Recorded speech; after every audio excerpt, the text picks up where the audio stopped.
आणि आता मुंबईमध्ये आदित्य ठाकरे यांची पत्रकार परिषद सुरू झालेली आहे। आपण साधारणपणे पाहत असाल की मुंबईत आणि MMR रिजनमध्ये म्हणजे मुंबईच्या आजूबाजूच्या परिसरामध्ये गमती जमती अनेक होत आहेत। पहिली हीच गोष्ट मला आपल्यासमोर आणायची आहे की येत्या काही दिवसांमध्ये कोस्टल रोड जे पूर्णपणे उद्धव साहेबांचं स्वप्न होतं, जे पूर्णपणे काम आमचं आहे आणि साधारणपणे आपल्याला देखील आठवत असेल अंडरसी टनल असेल किंवा कोस्टल रोड असेल, प्रत्येक आठवड्यात आमची बैठक असायची कुठच्या त्याच्यावर अडचणी आहेत का, काही अडथळे आहेत का ते दूर करायला आणि त्यानंतर आपल्या सर्वांनाच सोबत घेऊन आपण तिथे व्हिजिट करायचो। प्रत्येक महिन्यात एक तरी व्हिजिट असायची आणि आपण सगळ्यांनी देखील माझ्यासोबत खासदार साहेबांसोबत कोस्टल रोडची पाहणी केलेली आहे, ते अंडरसी टनलची पाहणी केलेली आहे आणि आता ज्यांचा मुंबईशी काडी मात्र संबंध नाही, संबंध असला तर एवढाच आहे की मुंबईला लुटतायत असं सरकार ह्या कोस्टल रोडचं काही भागाचं उद्घाटन करणार आहे।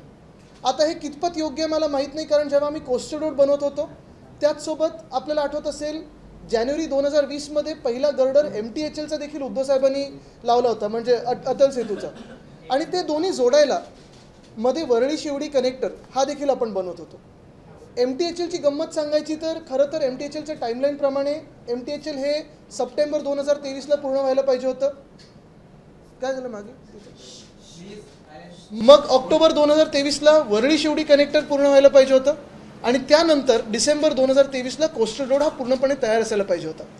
महाविकास आघाडीचं सरकार असतं तर हे तशाच्या तसं पूर्ण झालं असतं। आतापर्यंत नरिमन पॉईंट कफ परेडचं कनेक्टर देखील आम्ही पूर्ण केलं असतं। असो, हे न होता आपल्याला आठवत असेल MTHL हे 3 महिने पूर्णपणे तयार होतं पण उद्घाटन झालं नव्हतं। 3 की 5 महिन्यापर्यंत उद्घाटन झालं नव्हतं। आम्ही हे सतत ओरडत होतो। दिघा रेल्वे स्टेशन साधारणपणे 9 महिने तयार होतं, उद्घाटन झालं नव्हतं। उरण लाईन परत तसंच तयार होतं, उद्घाटन झालं नव्हतं। का तर निवडणुका थोड्या दूर होत्या।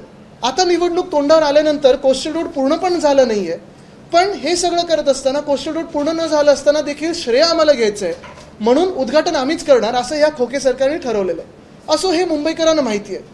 ही गंमत जम्मत जर एका बाजूला चालू असेल, जसं पुण्याचं एअरपोर्टचं नवीन टर्मिनल बिल्डिंग आहे, 4 महिने तयार झालेली आहे, उद्घाटन नाही, हे सगळं जर एका बाजूला सुरू असलं तरी दुसऱ्या बाजूला मुंबईकरांसाठी खूप मोठा विषय हा आहे की मुंबईचं रेसकोर्स।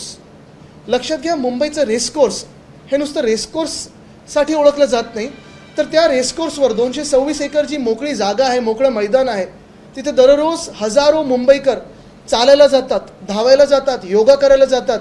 एक लाफ्टर क्लब आहे, एक ब्लाइंड क्लब आहे, आपले जे काही पेट्स असतील कुत्रे किंवा मांजरी वगैरे हे फिरवायला नेत असतात, कॉन्सर्ट्स होत असतात, कार्यक्रम होत असतात। सामान्य नागरिकासाठी ओपन असलेली एकमेव जागा एवढी मोठी ही रेसकोर्स आहे आणि ही रेसकोर्स आपल्याला आठवत असेल की ह्या रेसकोर्सवर 2 जानेवारीला मी बातमी आपल्या माध्यमातूनच लोकांसमोर आणली की एक बिल्डर मित्र आहेत घटनाबाह्य मुख्यमंत्र्यांचे, जे मुंबईचे नाही आहेत, तर मुंबईबद्दल काही नाही, जमिनी गिळायच्या असतात, बिल्डिंग बांधायचे असतात, असे बिल्डर मित्र 4 RWITCच्या कमिटी मेंबर्सबरोबर साटलोटं करत होते आणि त्यानंतर बातमी फोडल्यानंतर लगेच ते मला वाटतं आपल्या माध्यमातूनच सगळीकडे लीक झालं, ते म्हणजे मिनिट्स मुख्यमंत्र्यांच्या समोरचे।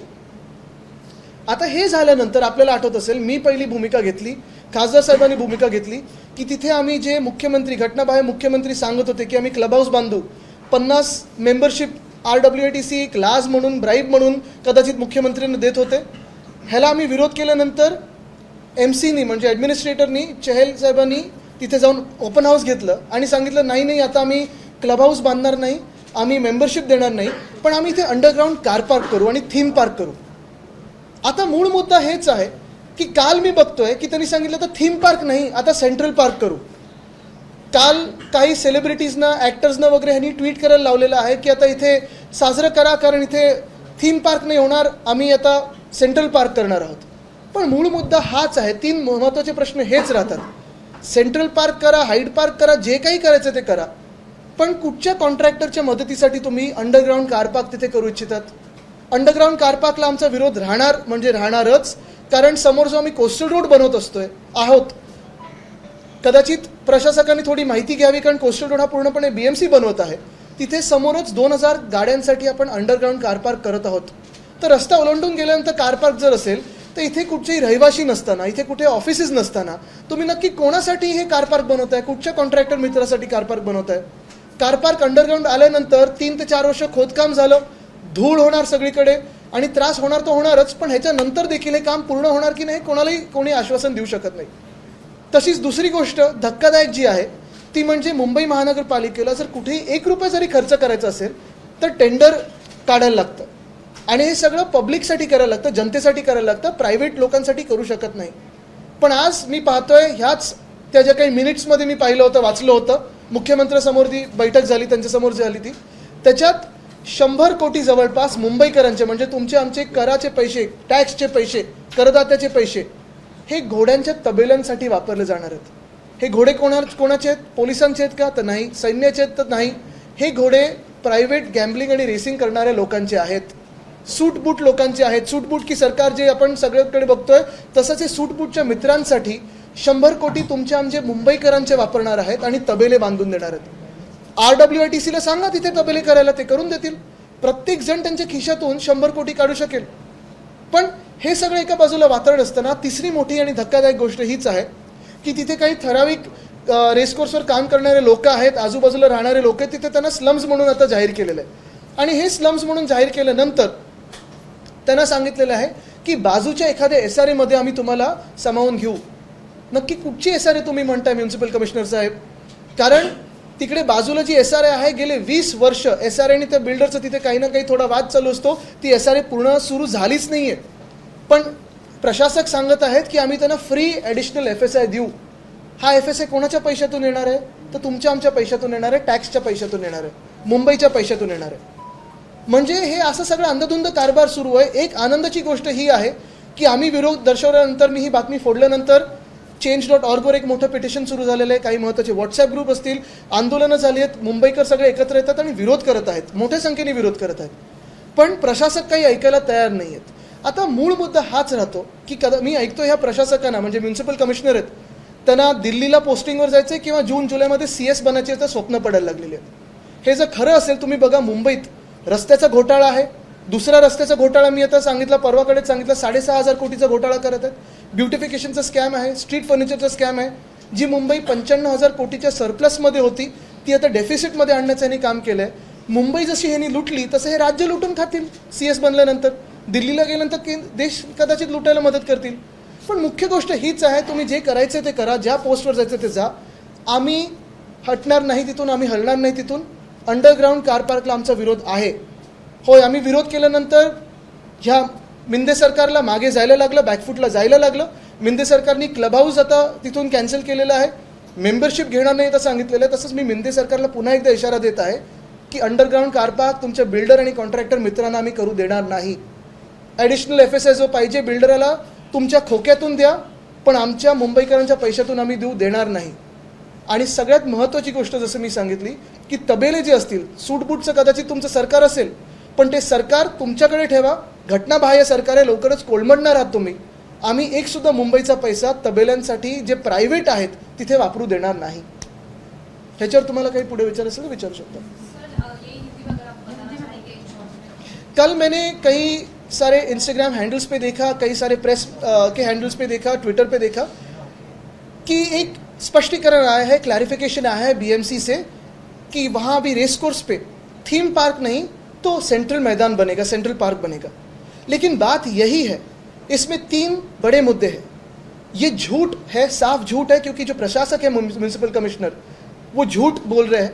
पहली बात तो ये है, थीम पार्क अगर बन रहा नहीं होगा, सेंट्रल पार्क भी बन रहा होगा, तो भी अंडरग्राउंड कार पार्क की क्या ज़रूरत है? जो कोस्टल रोड उद्धव ठाकरे जी का सपना था, सपना है और हमने बनाया, उसी कोस्टल रोड पे अगर आप रास्ता क्रॉस करें तो वहाँ 2000 गाड़ियों के लिए अंडरग्राउंड कार पार्क बन रहा है. तो फिर रेस कोर्स में अंडरग्राउंड कार पार्क की क्या ज़रूरत है? कंक्रीट की क्या ज़रूरत है? कॉन्ट्रैक्टर की क्या ज़रूरत है? दूसरी बात अहम यही रहती है कि उन्होंने कहा है कि जो तबेले हैं, जो स्टेबल्स है, वो तो सारे प्राइवेट ओनर्स के स्टेबल्स है. घोड़ों के लिए जो स्टेबल्स होते हैं सारे के सारे वहाँ रेसिंग करने के लिए आते हैं, शायद गैम्बलिंग करने के लिए आते हैं. उनके तबेलों पे BMC मुंबई का पैसा इस्तेमाल करेगी और 100 करोड़ खर्चा करके नए तबेले बना के देगी. ये क्यों हो रही है बात? RWITC खुद खर्चा कर सकती है, तो फिर मुंबई का पैसा क्यों इस्तेमाल कर रहे हो? और तीसरी बात, वहाँ जो लोग रहते हैं, काम करने वाले हो या आसपास के लोग हो, वहाँ स्लम्स करके उन्हें अभी डेजिग्नेट किया गया है. और ऐसे कहा है म्यूनसिपल कमिश्नर ने कि हम उनको बाजू के एक SRA में कहीं फैसिलिटेट कर देंगे. और उस बिल्डर को एडिशनल FSI देंगे। ये सारी की सारी जो पॉलिसीज होती है इस खोखे सरकार की, मिंदे सरकार की, ये एक तो बिल्डर के लिए होती है, कॉन्ट्रैक्टर के लिए होती है, सूट बूट के लोगों के लिए होती है। अगर आपने देखा होगा तो वहाँ जो लोग हैं कई बरसों से रहते आए हैं, दशकों से रहते आए हैं, उनको फैसिलिटीज दे या घर दे, लेकिन जो फ्री FSI मिलने वाला है बिल्डर को वो मुंबई के ही पैसे से मिलने वाला है। वहाँ जो बाजू में SRA चल रही है 2 या 3 20 साल से कोई ना कोई SRA से तकलीफें चल रही है, तो अभी तक आगे कुछ नहीं बढ़ा हुआ। तो ये झूठ क्यों कह रहे हैं म्यूनसिपल कमिश्नर साहब? मैं सुन रहा हूँ उनको दिल्ली में पोस्टिंग चाहिए या फिर अभी CS बनना है जून या जुलाई में, लेकिन जैसे उन्होंने मुंबई को लूटा है, फिर रोड स्कैम हो, दूसरा रोड स्कैम करने जा रहे हैं, सैनिटरी पैड वेंडिंग मशीन का स्कैम है, ब्यूटिफिकेशन का स्कैम है, सारे जो स्कैम्स है, स्ट्रीट फर्नीचर स्कैम है, इतने स्कैम करके अगर उनको दिल्ली में पोस्टिंग मिले या फिर CS बनाया जाए तो मुझे लगता है वो पूरे स्टेट को लूट लेंगे। एक ही बात है कि ये जो रेस कोर्स है वो हर एक आम इंसान इस्तेमाल करता है, हर दिन, योगा हो, भागने के लिए हो, दौड़ने के लिए हो, एक्सरसाइज के लिए हो, सारी चीज़ें वहाँ होती रहती है। तो फिर तकलीफ किस बात की है इस खोखे सरकार को? तकलीफ इसी बात की है कि सूट बूट के बिल्डर और कॉन्ट्रैक्टर, इनके जो है उनको काम नहीं मिल रहा है, रेस कोर्स में घुसने की अभी तक मौका नहीं मिला है। यही दर्द है शायद मिंदे सरकार को, तकलीफ इसी बात की है।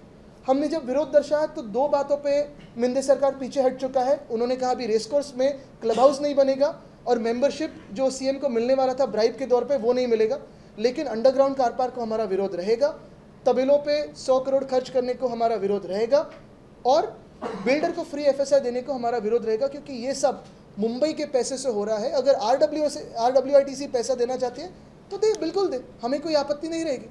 आदित्य जी, एक सवाल है, BMC ने इस बार 59,000 करोड़ का बजट पास किया है। इसमें एक बात गौर करने लायक है कि मरीज जो दूर से आते हैं BMC अस्पतालों में इलाज करने के लिए, उनके लिए सेपरेट फी स्ट्रक्चर का इस बार अब ये सोच रहे हैं कि इस पे वो काम करें। अब तक सिर्फ प्लॅनिंग हो रही है, स्टडी हो रही है। सॉरी, पण मी इतर कुठच्याही विषयाने आता हात घालणार नाहीये, कारण हा रेसकोर्सचा विषय जसं मी सांगितलं खूप महत्त्वाचा आहे। बजेटची चिरफाड आपण करणार आहोत, ते एका पब्लिक रॅलीमध्ये जसं जनता अदालत केलं तसं ह्यांनी काय काय करून दाखवलं। आता तुम्हाला एक साधं उदाहरण देतो। त्यांनी सांगितलंय ते डीप क्लिनिंग, खरं तर मुख्यमंत्र्यांनी स्वतःच्या माथेवर जे गद्दारी लिहिलं त्याचं डीप क्लिनिंग करावं, पण डीप क्लिनिंगमध्ये 1600 टन कचरा काढला। मुंबईत रोज 6,500 मेट्रिक टन कचरा काढला जातो। कोणाला फसवताय तुम्ही? पाणी तुम्ही कुठे वापरताय? केवढं फुकट गेलेलं पाणी आहे। पण हे सगळं जे आहे त्याची चिरफाड आम्ही नीट करणार आहोत। पण आजचा विषय जो महत्त्वाचा आहे, कारण तुम्हाला एक मुद्दा सांगतो, काल मी बघितलं अनेक प्रेसच्या लोकांकडून आणि सेलिब्रिटीजकडून BMCने ट्विट करून घेतलेलं आहे की आता तिथे थीम पार्क होणार नाही, साजरं करा, आता सेंट्रल मैदान होणार। प्रशासक खोटं बोलत आहेत, मुख्यमंत्री खोटं बोलत आहेत, खोटं बोलत राहणार, कारण त्यांच्या माथेवर गद्दारी लिहिलेली आहे।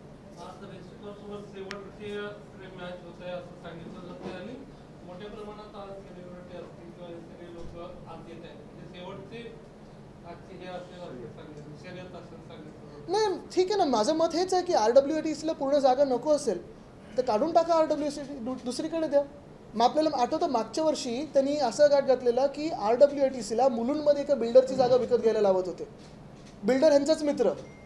म्हणजे मूळ मुद्दा ह्यांचा असाच आहे की मुंबईकरांसाठी काम करत नाही। आता MSRDCची ते बँड्रा सिलिंगच्या जवळ जागा बघा, तिथे पण आहे 30 एकर बिल्डरांच्या कशात घालायचे।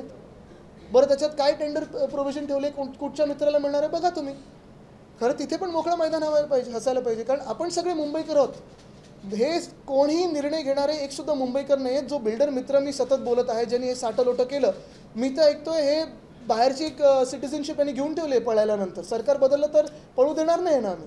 आणखीन एक प्रश्न असा होतोय की 2013 मध्ये जेव्हा हे टेंडर संपलेलं होतं, भाडे करार संपलेला होता, तेव्हा थीम पार्कला शिवसेनेने येस, चांगलं झालं तुम्ही तो, येस, तुम्ही प्रश्न विचारला, चांगलं झालं। आपण जर त्यावेळेचं उद्धव साहेबांचं प्रेझेंटेशन बघितलं असतं तर त्याच्यात मूळ मुद्दा हाच होता आमचा की 2013ला जसं रेसकोर्सचं लीज संपलं आहे तसं वेलिंग्टन क्लबचं संपलेलं आहे, CCIचं आधी संपलेलं आहे, मरीन ड्राईव्हच्या जिमखान्याचं संपलं आहे। आता भीती ही आहे की जसं हे मिंदे सरकार बिल्डर कॉन्ट्रॅक्टर मित्रांना आज रेसकोर्समध्ये घुसवत आहे, उद्या वेलिंग्टन क्लबमध्ये घुसवणार आहेत, CCIमध्ये घुसवणार आहेत, हे पक्का मला कळलेलं आहे। पण आम्ही जे सांगत होतो, आम्ही सेंट्रल पार्क करू, थीम पार्क करू, जे सांगत होतो, आपण प्लॅन जरी बघितला असता त्याच्यात 2 गोष्टी होत्या। एक, रेसिंग जे आहे ते 36 दिवस चालतं मुंबईमध्ये। हे 36 दिवस जर आपण वगळले तर ह्याच RWITCला आम्ही सांगत होतो की तुम्ही खर्च करा, आम्ही सांगणार होतो, आणि तिथे लँडस्केप गार्डन बनवून द्या। बायफर्केट कुठच्याही जागेला करू नका। एखाद्या जागेत भिंती आल्या, बायफर्केशन झालं, विभागणी झाली की ती जागा संपली। आज जे होते तिथे अंडरग्राऊंड कार पार्कचं आता प्रपोजल आलं आहे, पहिलं होतं क्लब हाऊसचं. म्हणजे मूळ गोष्ट ही आहे की प्रशासक काय बोलतात त्यांनाच माहिती नाही आहे. मी आरोप केल्यानंतर ते आता हे नाही, आता ते करू, आता ते नाही, तर आम्ही ते करू, हे असं सगळं चालू आहे प्रकार.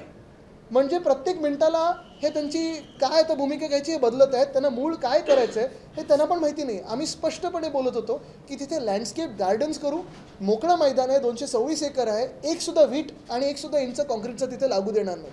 ही त्यावेळी पण भूमिका होती, आत्ता पण भूमिका आहे. मध्यंतरीच्या काळात जेव्हा आमचं सरकार आलं होतं तेव्हा आपल्याला आठवत असेल कोविडचा काळ होता, चर्चेवर सुरू झाली, पण स्थानिकांनी दक्षिण मुंबईतले काही लोक आहेत, हजारो लोक जे तिथे जातात, दक्षिण मध्यमधले जे जातात तिथे, तिकडच्या सगळ्या लोकांनी सांगितलं नाही आत्ता तरी काही हात लावू नका. आम्ही लोकांचं ऐकलं होतं. लोकांचं ऐकणं ह्यालाच तर लोकशाही बोलतात. हिंदी में जाना चाहेंगे. आपने कहा कि जो है ड्रीम प्रोजेक्ट था उद्धव ठाकरे जी का कोस्टल रोड और कोस्टल रोड का उद्घाटन करने खुद प्रधानमंत्री आ रहे हैं. पहला फेज उसका उद्घाटन करने जा रहे हैं, जिसमें लेकर आपने कहा अंडरग्राउंड पार्किंग की सुविधा वहां पर दी गई है. उसके बावजूद आपको नहीं लग रहा है कि चुनाव के पास है, उसका क्रेडिट लेने के लिए ये सरकार की तरफ से कवायद चल रही है? क्या कहेंगे आप? पहली बात तो मैं पीएम साहब पे कुछ नहीं कहूँगा, क्योंकि उनका कहीं पे भी जाना और कुछ भी उद्घाटन करना उनका अधिकार होता है, वो देश के सर्वोच्च नेता होते हैं. लेकिन जो खोके सरकार आप देख रहे हो लोगों को फंसाने की कोशिश करी है.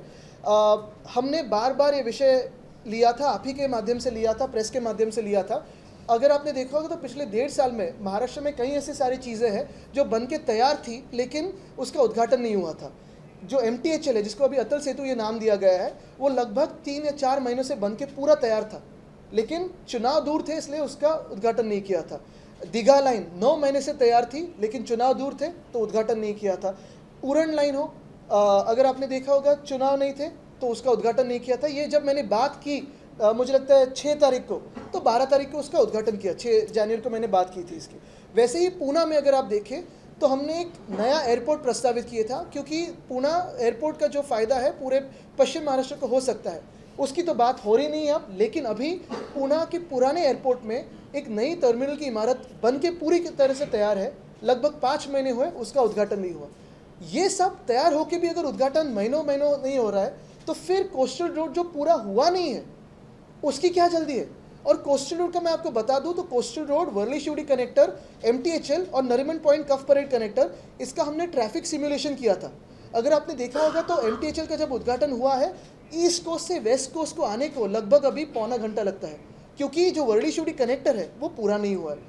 हमारे समय में और MVA के समय में अगर आपने हमारी टाइमलाइंस देखी होती और हमारे काम करने का तरीका देखा होता तो MTHL सितंबर 2023 में पूरा होता, अक्टूबर में वर्ली शिवड़ी कनेक्टर हो जाता था और दिसंबर 2023 में कोस्टल रोड पूरा हो जाता था. Nariman Point Cuff Parade connector 2024 के अंत में पूरा हो जाता था. लेकिन अगर आपने देखा होगा ये सारी चीज़ें तो डिले हुई है. नॉर्थ बाउंड कनेक्टर जो MSRDC के पास है और जो मंत्री 7 या 8 साल से अभी ये जो मिंदे सरकार में जो गैंग लीडर है वो चला रहे हैं, वही बने हैं. कितने सालों से डिले हुआ है, अभी तो गर्डर भी नहीं चढ़ा हुआ है वहाँ. तो इनका तरीका जो है काम करने को आता नहीं है और वहाँ कुर्सी में बैठे हुए हैं.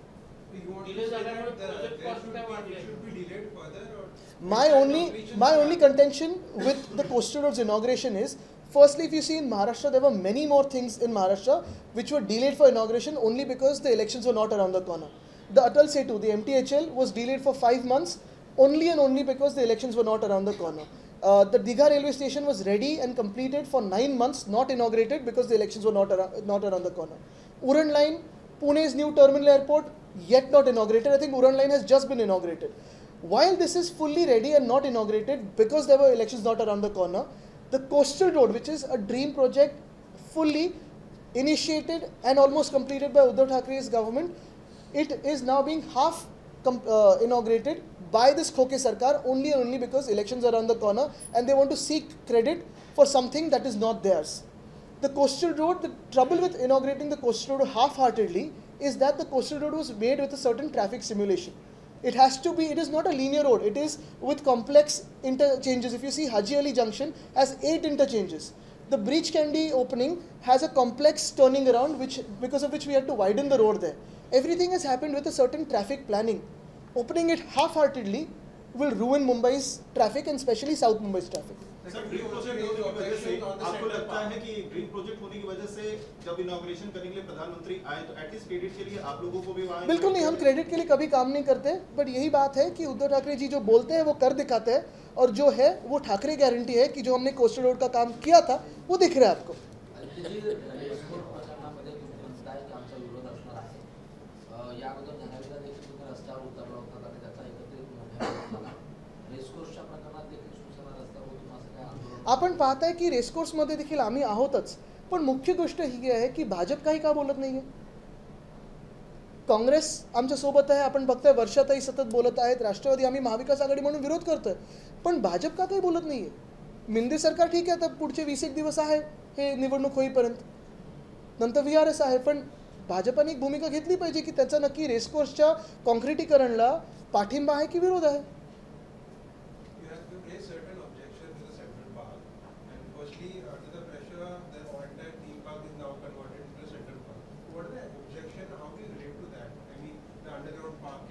Okay, I'll repeat everything from Hindi to now English. If you remember, on 2nd January 2024, through the media conference, I had broken this news to the people that there have been certain secret meetings of the illegal CM, his builder friend, and 4 members of the RWITC who had tried to build a racecourse clubhouse there on the racecourse, and also as a part of the bribe probably, they wanted to give free 50 life memberships to the Chief Minister, his family, and God knows who all he wanted to please.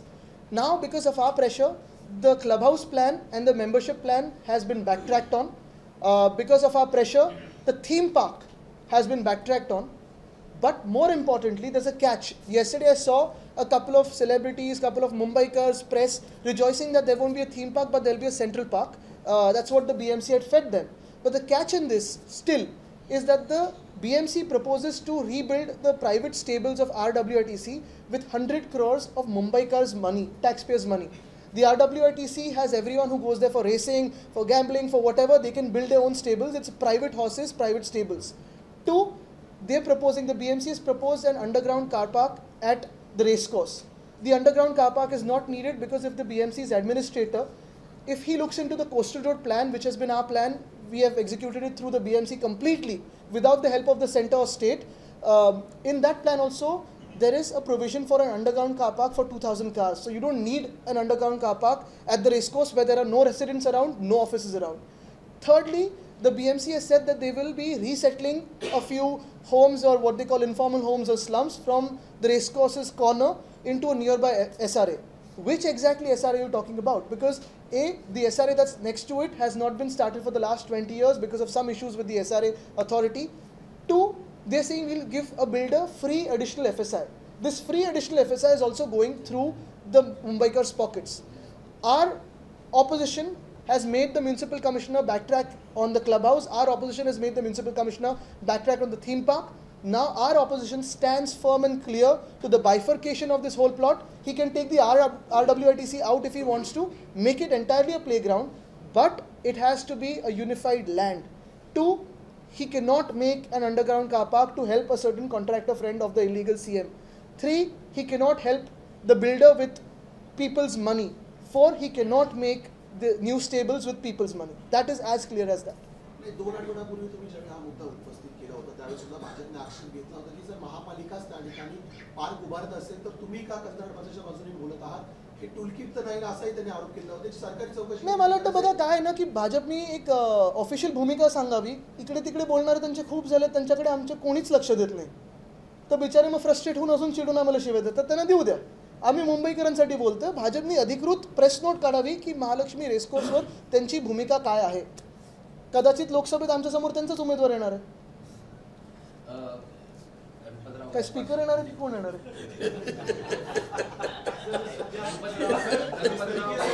Ulhasnagar में firing हुई है, गणपतराव गायकवाड़ ने firing KIA है, जानलेवा हमला KIA है, police station के अंदर firing कर रहे हैं. खुद गृह मंत्री जो है देवेंद्र फडणवीस जी, उन्होंने इसके जांच के न्यायिक आदेश दे चुके हैं. लेकिन आप इस पूरी घटना को किस तरीके से देखते हैं, क्योंकि लॉ एंड ऑर्डर को लेकर काफी सारे सवाल खड़े हो रहे हैं. खुद बीजेपी का जो एमएलए है उसने फायरिंग की. नहीं, लॉ एंड ऑर्डर में पहले तो कैबिनेट मीटिंग्स में कितनी लॉ एंड ऑर्डर होती है वो देखना भी ज़रूरी पड़ेगा. लेकिन अगर आपने देखा होगा तो पिछले 2 साल में महाराष्ट्र में लॉ एंड ऑर्डर की पूरी धज्जियाँ उड़ चुकी है. अगर मैं याद ही निकालूँ तो कहाँ से शुरुआत करूँ. पहले तो यहाँ के जो माहिम के गद्दार आमदार है, उन्होंने, आपने देखा होगा आप ही के कैमरे में कब्जा हुआ है, पिस्तौल निकाल के गणपति बाप्पा के पूरे एक प्रोसेशन में पिस्तौल निकाली और मुंबईकर को धमकाया. फिर जाके पुलिस स्टेशन में फायरिंग की. डीसीएम ने उनका साइड ली, कहा कि बंदूक उनकी थी लेकिन फायरिंग उनकी नहीं थी। चलो दिखाओ सीसीटीवी कैमरा। एक्चुअली ये आदमी पे तो यूएपी लगना ज़रूरी था। अगर किसी भी धर्म पे कोई भी या किसी भी आम इंसान पे कोई फायरिंग करने की कोशिश करे, पुलिस स्टेशन में जाके फायरिंग करे, तो टेररिस्ट एक्ट लगाओ। अगर आप हिंदुत्ववादी सरकार हो तो ये तो गणपति बापा के प्रोसेशन पे इन्होंने बंदूक दिखाई है, तो उनको गणपति बापा के मंदिर का भी ट्रस्ट का अध्यक्ष किया है। ये कैसा न्याय हुआ? फिर दूसरी बात अगर आप देखें तो कल की जो फायरिंग है वो तो है, लेकिन वो दूसरे कौन है, वो एमएसआरडीसी के ऑफिसर के बच्चे, उन्होंने एक लड़की पे गाड़ी चढ़ाई है। कितने सारे बताएं, दंगे हो रहे हैं, ये सारे हैं। एक आमदार है, उन्होंने तो उनके बच्चे ने किडनैपिंग की है, सीसीटीवी में कब्जा हुआ है, होर्डिंग्स पे दिखते हैं, लेकिन पुलिस कार्रवाई नहीं कर रही। क्योंकि क्यों? पुलिस को विरोधी पक्ष के पीछे लगाया जाता है। 50 खो के एकदम होके चिल्लाओ, अब पे पुलिस आएगी।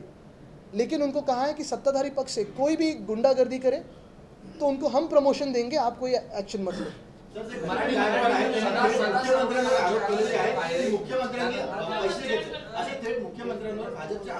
मला वाटतं महाराष्ट्र हे सगळं बघत आहे आणि महाराष्ट्र नक्की याच्यावर जेव्हा मतदान होईल तेव्हा निकाल देईल। कारण महाराष्ट्र कधी असं राजकारण पाहत नव्हतं जेवढं घाणेरडं मिंदी गँगचं राजकारण, गँग वॉर चालू आहे, गँग लीडर मुख्यमंत्री बसलेत आणि ह्याच्यात मुद्दा हाच आहे की हे सगळं गँग वॉर महाराष्ट्रात संपेल। एबीपी माझा, उघडा डोळे बघा नीट।